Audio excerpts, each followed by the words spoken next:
ચાલવામાં તકલીફ, ઉઠવા બેસવામાં તકલીફ કે પછી સીડીઓ ચડવા ઉતરવામાં તકલીફ. આ બધી તકલીફો જેમ જેમ ઉંમર વધે એમ વધતી જાય છે. 40 વર્ષ પછી આપણા શરીરમાં ખાસ કરીને સ્નાયુઓમાં દર વર્ષે 5% નબળાઈ વધે છે. તો જો તમને ઓલરેડી આ બધી તકલીફો થતી હોય કે પછી અત્યારે તો નથી થતી પણ ભવિષ્યમાં આ બધી તકલીફો ના જોઈતી હોય તો આજનો આ વિડીયો તમારા માટે છે. એન્ડ સુધી જરૂરથી જોજો, કેમ કે આજના આ વિડીયોમાં હું તમારી સાથે પગના સ્નાયુઓને મજબૂત કરવાની કસરતો બતાવવાની છું. પગના સ્નાયુઓ મજબૂત કરવા બહુ જ જરૂરી છે, કેમ કે ધીરે ધીરે જેમ ઉંમર વધે ને એમ પહેલા પગના સ્નાયુઓ નબળા થાય છે, એના પછી સાંધામાં પ્રોબ્લેમ્સ આવવા લાગે છે, જેમ કે સાંધામાં દુખાવો, સાંધામાં ઘસારો અને પછી ચાલવા ઉઠવામાં તકલીફ.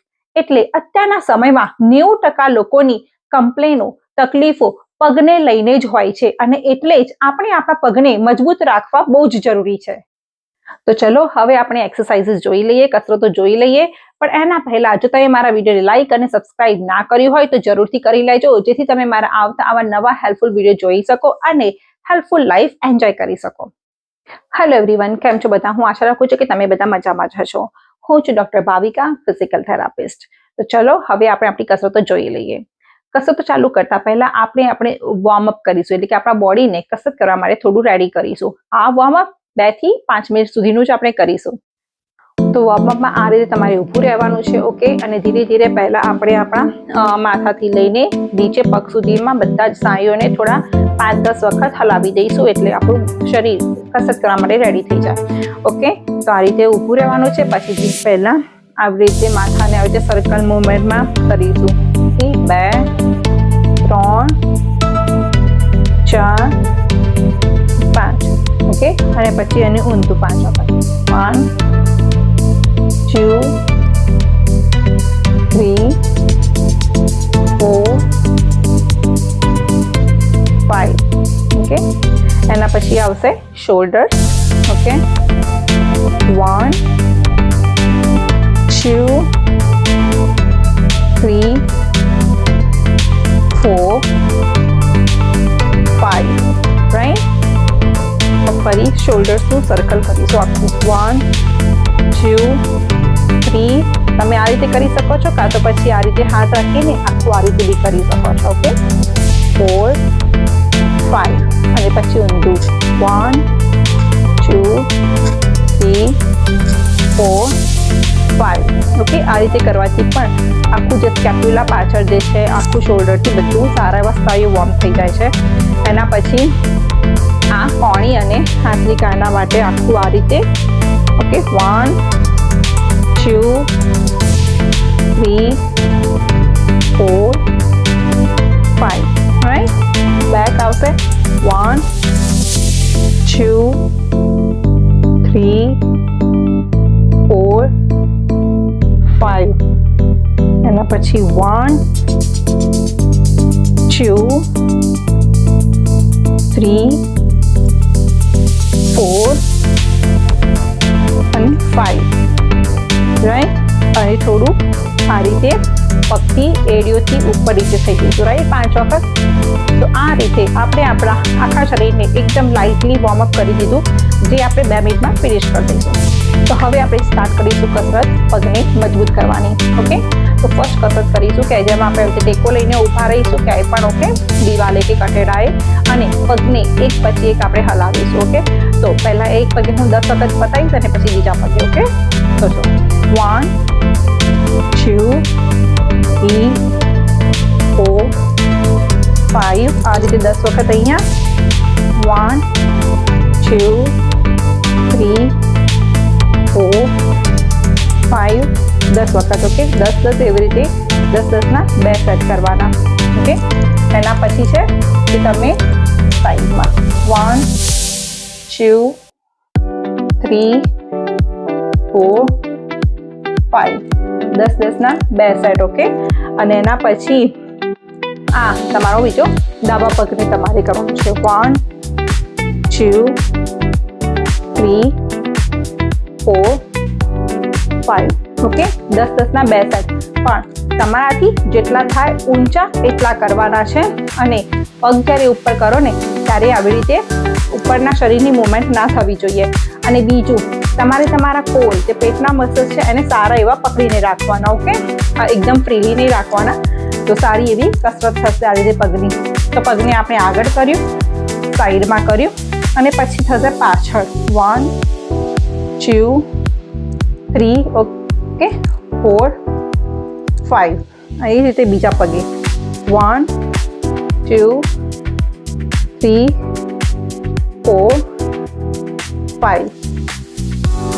હવે નેક્સ્ટ એક્સરસાઇઝ કરીશું માર્ચીસ. ઓકે, આપણે કેટેકો લઈને જગ્યાને ઊભા રહીશું અને પગને જેટલું બી ઢીંચણને ઊંચો થાય એટલો કરવાનો છે. ઓકે, 1 1 2 2 3 3 4 4 5 5. આ રીતે 10 વખત કરો. 15-20 સેકન્ડની બ્રેક લઈને ફરી 10 વખત બંને પગે. ઓકે, તો આ થયું માર્ચીસ. માર્ચીસ પછી આપણે કરવાનું છે બટ કિક, એટલે કે આ રીતે ઊભું રહેવાનું છે, પગને ઢીંચણથી વાળીને પાછળ જેટલો જાય એટલો. 1 1 2 2 3 3 4 4 5 5. જેટલો તમારાથી પાછળ અડી જાય ને એટલો અડાડવાનો. ઓકે, ફૂલ્લી જેટલો થાય એટલો તમારાથી. તો આ રીતે થશે 10-10ના 2 સેટ. નેક્સ્ટ છે હીલ રેઝ, એટલે કે આપણે પગની એડીઓને ઊંચી કરવાની છે. 1 2 3 1 2 3 1 2 3 1 2 3 1 2 3. 10-10ના 2 સેટ કરવા. નેક્સ્ટ છે વોલ સ્ક્વોટ, એટલે દિવાલે ટેકો લઈને આપણે સ્ક્વોટ્સ કરવાના છે. દિવાલથી 1 થી 1.5 ફૂટ જેટલા પગના પંજાને દૂર રાખવાના છે. સીધું સારા એવા કોર એન્ગેજ અને પછી આ રીતે જેટલું નીચે તમારાથી બેસાય ને એટલું બેસવાનું છે. 1 2 3 4 5 અને પછી ઉપર 5 સેકન્ડ સુધી હોલ્ડ કરવાનું છે આ પોઝિશને. ઓકે, તો આ રીતે 1 2 3 4 5. અગેન મેં કીધું કે નીચે બેસતી વખતે તમારાથી જેટલું જવાય એટલું જવાનું છે. અગર તમે આટલું જ જઈ શકતા હોય તો ઇટ્સ ઓકે, તમે અગર આટલું જઈ શકતા હોય તો ઇટ્સ ઓકે. જેવું તમે હોલ્ડ કરી શકો એ એના ઉપર ડિપેન્ડ કરે છે. એ પણ તમારે જો તમે 10-10ના 2 સેટ ના કરી શકો તો તમે 5-5ના 2 સેટ કરો, પણ 20 વખત કરો તો સારું. હવે કરીશું સ્ક્વોટ્સ. તો એ તમારે આ રીતે પહેલાં આપણે વોલ સ્ક્વોટ્સ કર્યા, સિમ્પલ સ્ક્વોટ્સ છે. આ રીતે ઊભા રહો અને 1 2 3 4 5. રાઈટ, આ રીતે 10-10ના 2 સેટ કરવા. હવે છે લંજીસ. તો લંજીસમાં આપણે ફોરવર્ડ લંજીસ કરીશું, એટલે આગળથી કરવાના. તો આ રીતે 1 2 3 4 5 6 7 8 9 10. ઓકે, આ થયું. મેં 10 ટાઈમ્સ કરી પણ મારા બંને પગે 5-5 વખત થયું.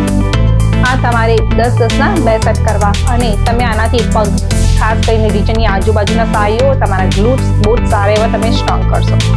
નેક્સ્ટ છે સાઈડ લંજીસ.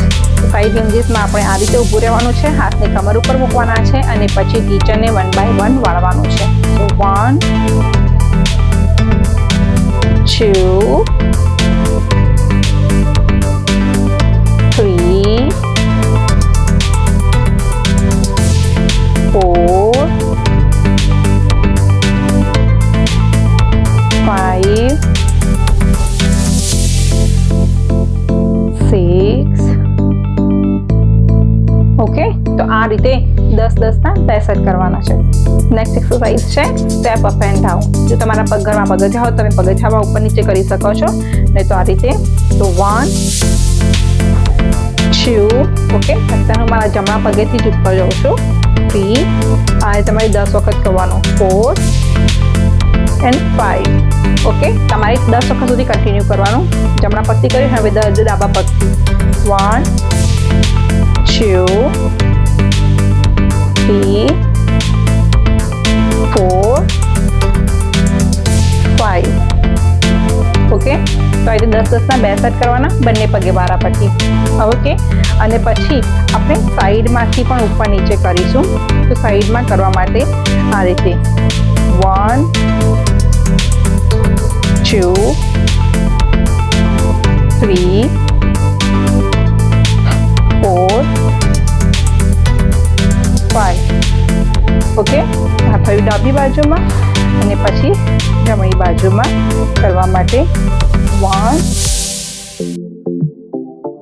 2 3 4 5 ઓકે આ છે સ્ટેપ અપ એન્ડ ડાઉન બહુ જ સારી એવી કસરત છે લાસ્ટ એક્સરસાઇઝ છે બ્રીજિંગ આ મારી બહુ જ ફેવરેટ એક્સરસાઇઝ છે બીકોઝ આ બહુ જ હેલ્પફુલ છે પેટ માટે અને પગ માટે પણ બહુ જ હેલ્પફુલ એક્સરસાઇઝ છે અને આ મારી બહુ જ ફેવરેટ એક્સરસાઇઝ છે આ પણ તમારે 10-10 ના 2 સેટ કરવા તો એના માટે આ રીતે સૂવાનું છે ઓકે અને પછી બેકના ભાગને ઉપર કરવાનું છે મેક શ્યોર આ જે પેટના સ્નાયુ છે ને એને ટાઈટ એવા અંદર હોલ્ડ કરી રાખવાના જ્યારે ઉપર જઈએ ત્યારે તો આ રીતે 1 2 3 ઓકે અને પછી રિલેક્સ અહીંથી સારું એવું એકદમ બધું હોલ્ડ કરી રાખવાનું 1 2 3 1 2 3 1 2 3 1 2 3 ઓકે તો આ છે 10 એવી બેસ્ટ અને અસરકારક કસરતો પગના સ્નાયુઓને એટલે કે પગને મજબૂત કરવા માટેની આ કસરતો કરતા 15 થી 20 મિનિટ જેટલો સમય લાગે છે અને આ તમારે અઠવાડિયામાં 3 થી 4 વખત કરવી જોઈએ આ કસરતો રેગ્યુલર કરવાથી આપણે આપણા પગને મજબૂત કરી શકીએ છીએ અને જો મજબૂત જ હશે તો એને મજબૂત રાખી શકીએ છીએ ભવિષ્ય માટે જેથી આપણને પગના રિલેટેડ કોઈ પણ તકલીફો કે પ્રોબ્લેમ્સ ના આવે રાઈટ તો આ કસરતો કરવી જોઈએ જો પગ સારા હશે ને તો બધું જ સારું હશે રાઈટ તો થેન્ક યુ મારા વિડીયો જોવા માટે હું આશા રાખું છું કે તમને મારો વિડીયો ગમ્યો હશે પ્લીઝ મારા વિડીયો લાઇક કરજો સબસ્ક્રાઇબ કરજો અને તમારા ફ્રેન્ડ્સ ફેમિલીમાં જેને પણ આ વિડીયો હેલ્પફુલ થઈ શકે એમને શેર પણ કરજો તમને કોઈ પણ ક્વેશ્ચન હોય તો તમે મને કમેન્ટ કરી શકો છો તો thank you again C you next time એક નવા હેલ્પફુલ વિડીયો સાથે ત્યાં સુધી તમારું ધ્યાન રાખજો હેલ્ધી રહો અને હેલ્ધી જીવો